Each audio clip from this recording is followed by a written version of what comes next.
I don't know whether you have seen this about Felix, somebody, an Italian family person who,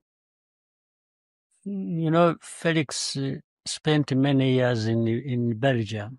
He was a taxi driver, I He heard. was a taxi driver, he was many things of that kind, but even with a very bad reputation. The man who employed him, an Italian family, an old man now, who employed him, he was delivering. The man has a shop, a pizza shop, and Felix used to deliver. So when this old man heard that Felix had become president, he said, "Oh my God." He said, "This one." Then he told the story. It was even written. I hope you can What show it. was the story?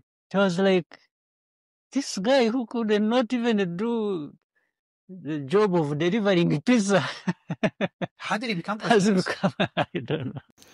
amajambo yuzuye ibitutsi, agahemo, ukwiyemera, ukwishima n'agasuzuguro kenshi niyo majambo yasohoka mu kanwa ka Paul Kagame yitwa ko ari umukuru w'igihugu cy'u Rwanda, aho byagaragaye ari mu kiganiro n'umumenyeshamakuru acoza yongera tuka azura asesangura kahise k'umukuru w'igihugu Tshisekedi Chilombo w'igihugu kibanye ca Kongo, aho amutwenga avuga ati umuntu atashoboye no gushobora akazi ko kudandaza pizza mbeho yoshobora gutwara igihugu ca Kongo gute.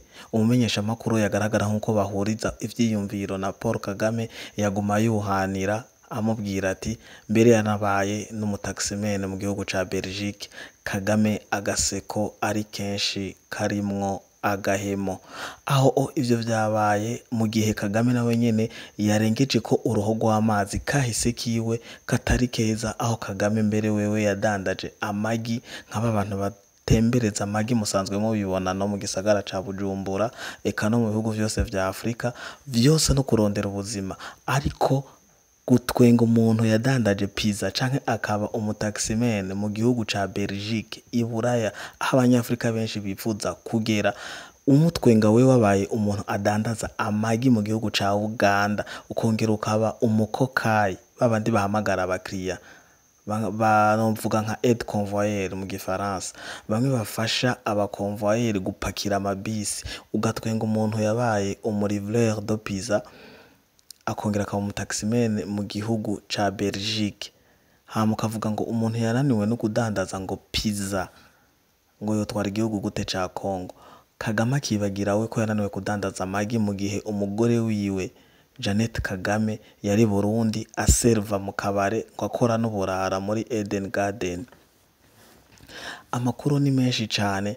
Kagame aricoza Tshisekedi, ariko abantu biriwe baravuga barongera baravuga ku rubuga rwa X ariko guhora kwitwa Twitter, ku mbuga za ngurukana bumenyi zose zitwa ko zikoresha abadiplomate, amajambo ntiyari meza kuko nta muntu n'umwe yashimye iryo jambo Kagame yashikirije iyo interview ikarakorana n'umumenyesha makuru w'umuzungu acoza mugenzi we diplomatique. Bose bavuze ati ivyo ntivyari bikenewe, guterana amajambo mwarayateranije mugabo kugira ku buzima vie prive y'umuntu ntaho bihuriye no gutwara igihugu.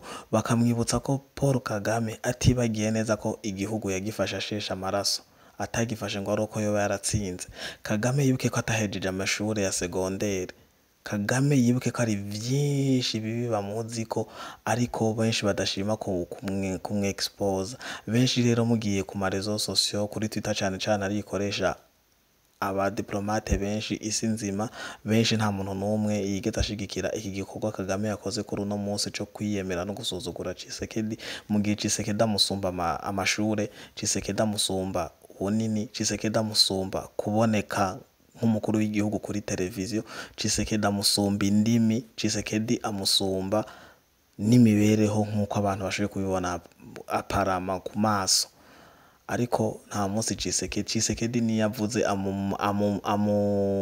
amutuka bijanye na politike canke nibijanye n'ubuzima bw'uburengerazuba bwa Kongo, ingorane ziriko zirabera mu gihugu ciwe ca Kongo. Kirazira kwinjira mu buzima bw'umuntu witwa ngo umukuru w'igihugu. Ariho benshi bavuze ati Kagame we ubwawe ni wewe uri ikigogi mu gutangura gutuka mugenzi wawe Felix Tshisekedi ngo ni ikigogi. Wewe wubahutse kugurana n'akanwa ugatuka mugenzi wawe yitwa ngo umukuru w'igihugu, wewe aburongoye bo bitwa gute bari munsi yawe? Aya n'ayandi makuru mukomeze kurikirana ibiganiro bica kuri Fleury TV. Mwe mutaragira subscribe muratangwa n'amakuru, kuko iyi nkuru n'uno munsi nibwaca ndazi kariyo iza kwirirwa, kandi benshi baravuga n'ibindi baraza kuzukurura ubuzima bwa Paul Kagame. Ibi na biriya tubandanya tubibatohoreza kandi turabibashikiriza. Kanda ngaho kuri subscribe hama mufyonde akazogera, mubandanye mwironkera inkuru ku mwanya.